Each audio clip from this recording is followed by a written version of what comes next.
The men's 100 meters at the 2026 Paris Diamond League lived up to every expectation.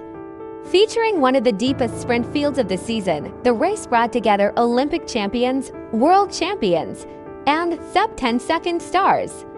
All eyes were on Olympic champion Noah Lyles, who arrived in Paris undefeated in the 100 meters this season and looking to continue his dominance on the same track where he captured Olympic gold in 2024. But by the end of the night, it was Trayvon Bromell who stole the spotlight with one of the biggest victories of the year. Heading into Paris, Noah Lyles looked nearly unstoppable.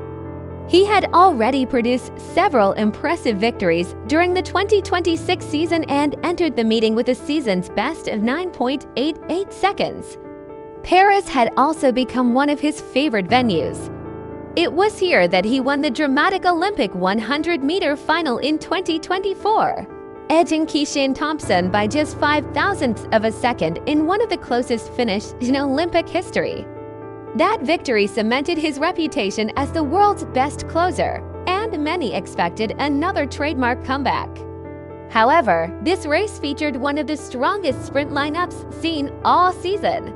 Joining Lyles on the start line were former world leader Trayvon Bromell, world indoor champion Jordan Anthony, Olympic champion Lamont Marcel Jacobs, African record holder Ferdinando Magnola, Akani Simbine, and European star Jeremiah Zhu. With so much talent in one race, even the smallest mistake could decide the outcome. Another factor attracting attention was the weather. Paris had experienced extreme temperatures throughout the week, with conditions well above normal. While the heat created challenges for longer events, sprint athletes often benefit from warm conditions because muscles stay activated more efficiently, creating the perfect environment for fast times. As the athletes settled into their blocks, anticipation reached its highest point. The gun fired, and immediately one thing became clear: Noah Lyles did not have the start he wanted. Over the opening 20 to 30 meters, Lyles found himself trailing much of the field. Out front, Trayvon Bromell exploded from the blocks with one of the quickest starts of the season. Jordan Anthony also reacted brilliantly, putting himself in contention through the acceleration phase. By the halfway point of the race, Bromell had complete control. His 60-meter split of approximately 6.39 seconds gave him a clear advantage, while Jordan Anthony followed closely. Noah Lyles reached 60 meters several hundredths behind after another slow start, leaving himself with a difficult task. Normally, this is where Lyles becomes dangerous. Throughout his career, Lyles has built his reputation on producing devastating finishes over the final 40 meters. Time after time, he has erased deficits to defeat the world's fastest sprinters. As expected, he began charging through the closing stages, rapidly reducing the gap to Bromell. But this time, the comeback stopped just short. Trayvon Bromell refused to fade.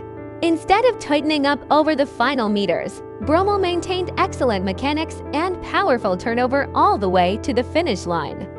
His form remained composed, allowing him to resist Lyles' trademark finishing speed and secure one of the biggest victories of his comeback journey. Bromell crossed the finish line first in 9.91 seconds, while Noah Lyles finished just behind in 9.92 seconds, only 1/100th of a second separating the two Americans. Behind them, Olympic champion Lamont Marcel Jacobs produced one of his strongest races in years, finishing third in 9.96 seconds. Akani Simbine continued his remarkable consistency by clocking 9.97, while Jordan Anthony capped off an outstanding performance with a lifetime best 9.99, making all 5 of the leading athletes finish under the 10-second barrier. Although Noah Lyles finished second, the race highlighted both his greatest strength and his biggest weakness. His closing speed remains among the very best in the world. Despite losing significant ground during the dry phase, he nearly caught Bromell before the finish line. However, his slower start once again forced him to chase the field rather than control the race from the front. For Bromell, the victory represents another major milestone in one of track and field's greatest comeback stories. After years of injuries that repeatedly interrupted his career, many questioned whether he would ever return to the top level.